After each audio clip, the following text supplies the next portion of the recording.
اللہ نے فرمایا تم سے کام کرنا. مزدور کا کام مزدوری کرنا ہے. حکمتیں اور فلسفے بگاڑنا مزدور کا کام ہے, ملازم کا کام ہے. ایسا ملازم مزدوری نہیں کر سکتا, رہ نہیں سکتا, چھٹی ہو جائے گی. اس لیے تاہم علماء نے ان کے فلسفے بھی بیان فرمائے ہیں, مستقل اس پر کتابیں بھی لکھی ہیں. ٹھیک ہے, اگر کسی کو اللہ تعالیٰ نے توفیق عطا فرمائی ہے, پورے احکام معلوم ہو گئے تو اضافی چیزیں فلسفے بعد میں معلوم کرتا ہے. لیکن اگر کوئی کہے ایک چھوٹی سی بات میں کر دیتا ہوں, دیکھو بھائی, دل میں عموماً شور و شغب ہوتا ہے. ٹھیک ہے, اس وقت تو لوگوں کو متوجہ کرنے کے بجائے اپنا معاملہ اللہ کے ساتھ آہستگی سے رکھے, آہستہ آہستہ تلاوت. رات کو عموماً دنیا سو رہی ہوتی ہے, اس لیے فرمایا گیا کہ ان کی آواز سے پڑھو. اب یہ خیال ہوتا ہے کہ عام طور پر جہاں لوگ پڑھتے ہیں ایمان کے پیچھے پڑھتے ہیں, اور یہاں میں نے پہلے عرض کیا تھا, آتے ہوئے عرض کیا تھا کہ وہاں بہت سارے لوگ ملیں گے, بہت سارے مزاج ملیں گے. کوئی ہاتھ ناک باندھیں گے, کوئی سینے پر باندھیں گے, کوئی ہاتھ چھوڑ دیں گے, کوئی رفع دل کرتے ہوں گے, کوئی ان کی آمین سے کہیں گے, کوئی ایمان کے پیچھے بھی تلاوت کرتے ہوں گے. بھائی ان سے متاثر ہونے کی ضرورت نہیں ہے. میں آپ کو ذمہ داری سے دیتا ہوں, مسلک احناف قرآن اور سنت کے سب سے زیادہ قریب ہے. یہی وجہ ہے کہ کائنات میں دنیا میں سب سے زیادہ رواج پانے والا مسلک حنفی ہے. پورا جنوبی ایشیا, پورا وسط ایشیا اور شام اور یہ علاقے یہ مسلک حنفی کے پاس ہیں. بہرحال یہ حضرات امام کے پیچھے تلاوت کرتے ہیں. اگرچہ ہم یہ کہتے ہیں کہ جو حضرات امام کے پیچھے تلاوت کرتے ہیں ان کو غلط فہمی ہوئی ہے. احناف حضرات نہیں کرتے, اس لیے کہ عالم صلی اللہ علیہ وسلم کا ارشاد ہے, من کان لہو اماما فقراءۃ الامام قراءۃ لہو. جس کا امام ہو, امام کی قرات مقتدی کی قرات ہے, اس کو نہیں پڑھنا چاہیے, اور اسی سے سننا چاہیے. کیوں؟ اس لیے کہ اللہ تعالیٰ نے فرمایا وَإِذَا قُرِئَ الْقُرْآنُ فَاسْتَمِعُوا لَهُ وَأَنصِتُوا لَعَلَّكُمْ تُرْحَمُونَ. جب قرآن کریم پڑھ رہا ہے خاموش رہو, کان لگا کے سنو, تم پر اللہ کی رحمت کب نازل ہوگی.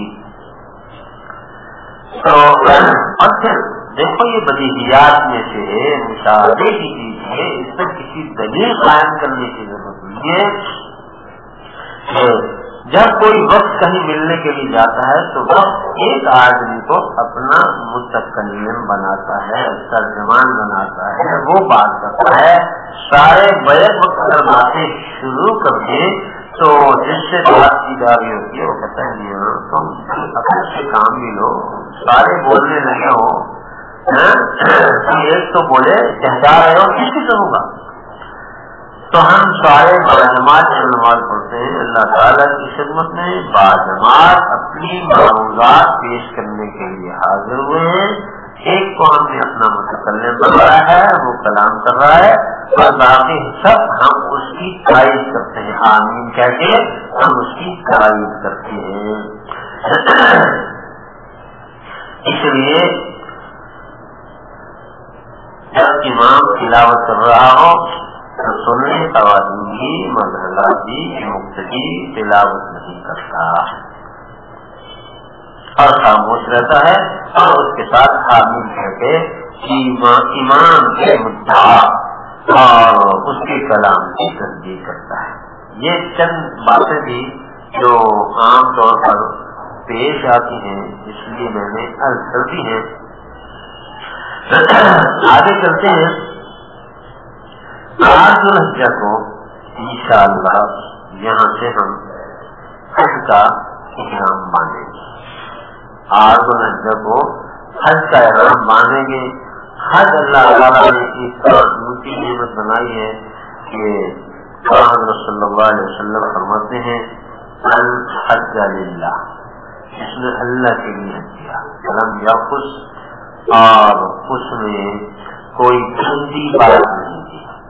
ولم یفسق، اس میں نافرمانی نہیں کی. فرمایا اس کا یہ کام یعنی حج کا کام کرنا ایسا ہے، اس کو ایسا گناہوں سے پاک کر دیتا ہے.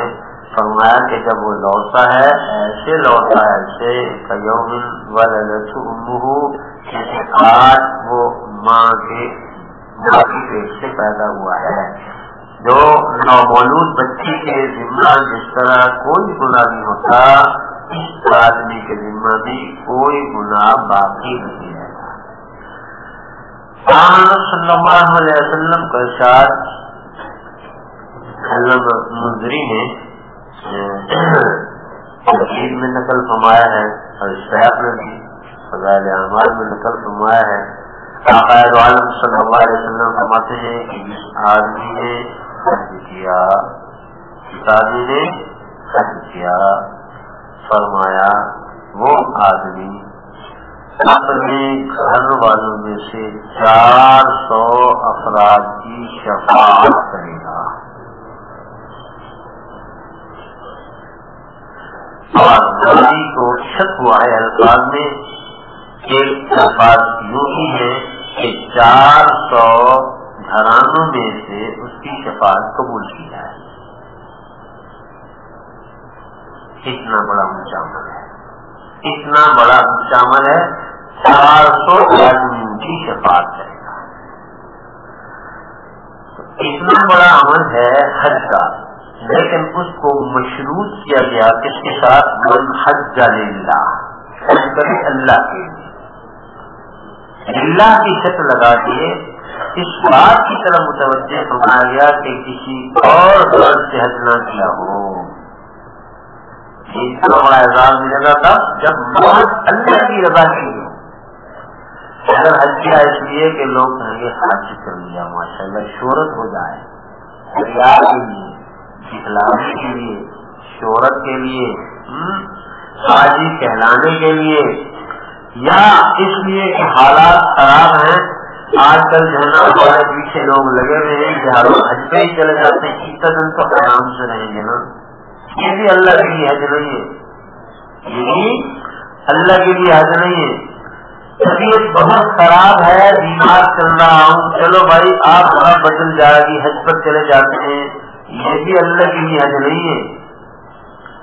یہ تو آپ ہوا کے لیے ہے، اپنی شہر کے لیے، اللہ کے لیے حج نہیں. اللہ کے لیے حج تو یہ ہے کہ کوئی غرض نہیں ہے، مار اللہ کی دربار میں جائیں گے، گناہ معاف کروائیں گے، اللہ کے دامن کو پکڑ کے روئیں گے، غلط کے روئیں گے، ڈریں گے، اللہ کو پکڑ کریں گے، اللہ کو رحم آ جائے گا، ہمارے گناہوں کی جلالت کو دھو ڈالیں.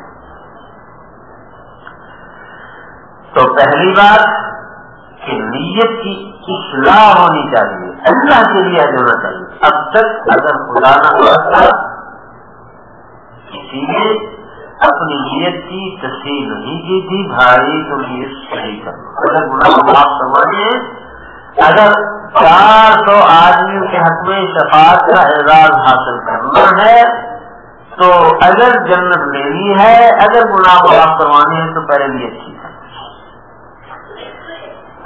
یہ بات ذہن میں رکھ لو کہ جن حضرات کی نیت یہ ہو کہ گناہ معاف کروانے تو وہ گناہوں سے توبہ کر لیں گے نا. جن گناہوں میں مبتلا ہے ان گناہوں سے توبہ ہوگی، تب کہا جائے گا کہ یہ اللہ کے لیے کرنے چاہیے. ایک آدمی گناہ میں مبتلا تھا اور اب بھی کر رہا ہے تو کون عقل مند کہے گا کہ یہ گناہوں کی معافی کے لیے کو کہتا کوئی مانتا ہے؟ کوئی عقل مند آدمی اس کو مان نہیں سکتا. اپنے نفس کو کوئی دھوکہ دے لے لیکن کوئی نہیں مانے گا. بھائیو گناہ چھوڑ دو، گناہ چھوڑ دو. جتنا بھی گناہ کی شکلیں ہیں، وہ آنکھ کا گناہ ہو، وہ کان کا گناہ ہو، وہ زبان کا گناہ ہو، وہ ہاتھ کا گناہ ہو، وہ غیر شرعی لباس کا گناہ ہو، غیر شرعی شکل کا گناہ ہو، گناہ چھوڑ دو اور سب کہہ تو سکیں گے اللہ جو میرے بس میں تھا وہ تو میں نے کر لیا ہے، اللہ جو میرے بس میں تھا وہ تو میں نے کر لیا ہے، اللہ تیرے بس میں ہم اتنا کے لیے بھی تیار نہیں ہے تو بولو پھر اللہ تعالیٰ کی جانب سے کیا توقع رکھیں کہ ہمارے گناہ معاف ہو جائیں گے؟ اللہ نے ہونا کہ تم کبھی تیار نہیں ہو، تم سبھی مخلص نہیں ہو۔ تو پہلی شرط یہ ہے کہ من حج للہ، اللہ کے لیے حج کرے، کوئی غرض نہ ہو۔ میں نے آپ کو سنا تھا وہاں پاکستان میں آقا عالم صلی اللہ علیہ وسلم کے ساتھ قیامت میں امت کے ساتھ بڑے لوگ مالدار لوگ جو ہے نا سیر و تفریح کے لیے ایک رات میں بادشاہ قسم کے لوگ سیر و تفریح کے لیے حج کریں گے، اور میری عمر کے چھوٹے لوگ درمیانے لوگ تجارت کے لیے حج کریں گے، اور علماء ریا اور دکھلاوے کے لیے حج کریں گے۔ ہم سب مل کر کے اجتماعی توبہ کرتے ہیں، یا اللہ اب تک اگر ہماری نیت غلط تھی ہم توبہ کرتے ہیں، یا اللہ ہم محض آپ کی رضا حاصل کرنے کے لیے حج کرنے آئے، ہمارے حج کو قبول فرما لیں، ہمارے گناہ کو معاف فرما لیں، دل سے کہو۔ اور یہاں تو کہہ دیا اکیلے میں کہو، اللہ میاں سے اکیلے میں کہو یا اللہ معاف کر دیں، اور جب اللہ میاں سے اکیلے میں کہا جاتا ہے تو اس میں ذرا اور ہوتا ہے، مطلب بھی اور ہوتا ہے۔ اس طرح چھوٹا بچہ اپنی ماں کو اکیلے میں بیٹھ کہتا نہیں اتنا مجھے یہ کام ہے نا، یہ آپ مان لینا میری بات، تو کتنا پتھر دل ماں کیوں نہ ہو، کتنا پتھر دل باپ کیوں نہ ہو، وہ مان جاتا ہے، اور سب کے سامنے بار بار وہ کہتے ہیں ایسے ہی کہہ رہا ہے۔ تو اکیلے میں اللہ میاں کی اس طرح درخواست کریں جس طرح ماں اور باپ سے بات منوائی جاتی ہے، رو کے ملک کے درخواست کرے، اور پھر اپنے طرز ان سے بھی ثابت کرے کہ نہیں اب آپ سے مخالفت اچھی نہیں کریں گے، نہ فرمانی نہیں کریں گے، معاف فرما دیں، ہو گیا تو ہو گیا، ہم اتر نہ دیں۔ تو ایک شرط تو یہ ہے من حج للہ۔ دوسری بات ملک نفس، ایسی کوئی بات نہیں کی جو یعنی گندی بات ہے۔ رشت کہتے ہیں کہ میاں بیوی کا جو آپس کا تعلق ہوتا ہے، اس طرح کی بات حالت احرام میں اس طرح کی بات کرنا جس سے میاں بیوی کے تعلق کی طرف اشارہ ہوتا ہے، مستری کا معاملہ اس طرح کی بات بھی نہ کرنا، اس وقت وہ اپنے آپ کو اس طرح سمجھے جس طرح کے مردہ نہلانے والوں کے ہاتھ میں ہوتا ہے۔ میں نے آپ کو سنایا تھا کہ اللہ تعالیٰ نے فرمایا ہے کہ دیکھو تم نے اگر ہم سے معافی مانگنی ہے، ہماری رضا لینی ہے تو مردہ بدستی زندہ بن گیا ہو، مردوں کا لباس پہنو، لوگ تاج پہنتے ہیں، سر پہ ٹوپیاں پہنتے ہیں، تاج پہنتے ہیں، بڑے بڑے کلاه پہنتے ہیں، سر تو تاج، جوتا زرعی جوتے پہنتے ہیں، کوئی جناب کوئی بوٹ پہنتے ہیں، کوئی کس طرح کی چیزیں پہنتے ہیں، ہمارے نہیں، لیکن ہمیں وہ نہیں چاہیے، ہمیں بالکل سادہ چاہیے، ننگے پیر کر کے آؤ، وہ دو بچی کی طرح پہن لو، اس طرح کیا، اور کوئی کس طرح کا لباس پہنتا ہے، کوئی جناب کڑھائی کا، کوئی بڑا اعلیٰ مردے کی دو چادریں، جس طرح مردہ ہوتا ہے نا دو کفن کی چادریں پہنو، آ جاؤ۔ اللہ تعالیٰ نے فرمایا جب تم نے اپنے آپ کو مردہ قرار دے دیا تو اب تمہاری زبان بھی بند ہونی چاہیے، تمہاری آنکھیں بھی بند ہونی چاہیے، تمہارے کان بھی بند ہونے چاہیے، تمہارے ہاتھ بھی بند ہونے چاہیے۔ اب تمہیں کوئی دھکا دے مردے کو، جس طرح کہتے ہیں ادھر سے بھی پلٹ کے اس کے بیچارے کو ٹھیلا کرتے ہیں، ایک ٹانگ اٹھاؤ گئی اس کی، دوسری اٹھاؤ گئی اس کی، آپ اس کا ملو، اور اس کی جناب سر اٹھاؤ، اس کا پیٹ ملو، نہیں بولتا، گرم پانی ڈال دو جبھی نہیں بولے گا، ٹھنڈا پانی ڈال دو لوگ اس میں رکھوا لیتے ہیں، یہ سب کھانے میں رکھوا لیتے ہیں، بیچارہ بڑا بن جاتا ہے، کبھی نہیں چیخا مردہ۔ اگر یہ مسئلہ بتا دوں آپ کو کہ مردوں کو اس سے ایذا ہوتی ہے، سب کھانے میں مردہ رکھوانے سے مردے کو ایذا ہوتی ہے۔ آگے جو وہ کرتے ہیں نا، کیا کہتے ہیں اس کو، پوسٹ مارٹم جو کرتے ہیں، اس سے بھی مردے کو تکلیف ہوتی ہے۔ تو عالم صلی اللہ علیہ وسلم نے فرمایا کسر عظم المیت ککسر عظم الحج، مردے کی ہڈی کو توڑنا ایسے ہے جیسے زندگی کی ہڈی کو توڑنا۔ زندہ تو چیختا ہے، ہمیں پتہ چل جاتا ہے، تو وہ بیچارہ چیخ نہیں سکتا، اس لیے کہ دوسرے جہان میں ہے، وہ اس کا درد تو ہوتا ہے لیکن اس کا اظہار نہیں کر سکتا۔ اور کوئی جلاتے ہیں تب بھی اس کو تکلیف ہوتی ہے، کوئی سب کھانے میں رکھتے ہیں تب بھی اس کو تکلیف ہوتی ہے، لیکن چونکہ وہ دوسرے جہان میں ہے، عالم برزخ ہے، تو اس تکلیف کا وہ اعلان اور اظہار نہیں کر سکتا۔ ناجائز ہے پوسٹ مارٹم کروانا، سب کھانے میں رکھوانا بھی ناجائز ہے۔ یہاں مجبوری ہو، جیسے یہاں بعض اوقات ایسے باہر ممالک ہوتے ہیں وہاں تقسیم کے لیے پہلے وہ کاروائیاں کرتے ہیں، مجبوری اب کیا کریں، اللہ تعالیٰ سے توبہ کریں، استغفار کریں، وہ ایک بہت الگ بات ہے، لیکن ایسا کرنا نہیں چاہیے۔ تو باہر میں یہ عرض کر رہا تھا کہ دیکھو اللہ تعالیٰ فرماتے ہیں مردہ، ہم نے تو تمہیں کہا کہ مردوں کی بات میں مردے بن جاؤ، اب تمہاری کہاں سے شیخی ہے کہ تم کسی نے مجھے دھکا دے دیا، کسی نے مجھے گالی دے دی، کوئی مجھ سے ٹکرا گیا ہے، کوئی مجھے یوں کہا ہے، اس کا مطلب یہ کہ تم زندہ ہو، ابھی تک کوئی اثر ہی نہیں ہے۔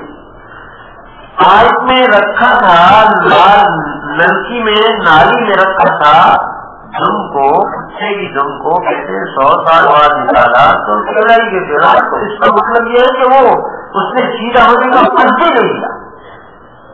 اب تو بولیے اپنے انسان ہے، سفر مخلوقات ہے، ہمیں تو خود پیشکش کی ہے کہ اللہ ہم گناہ کو کھانے کے لیے آ رہے ہیں، تو ہماری یہ کیفیت نہیں ہونی چاہیے، ہمیں تو سیدھا جانا چاہیے۔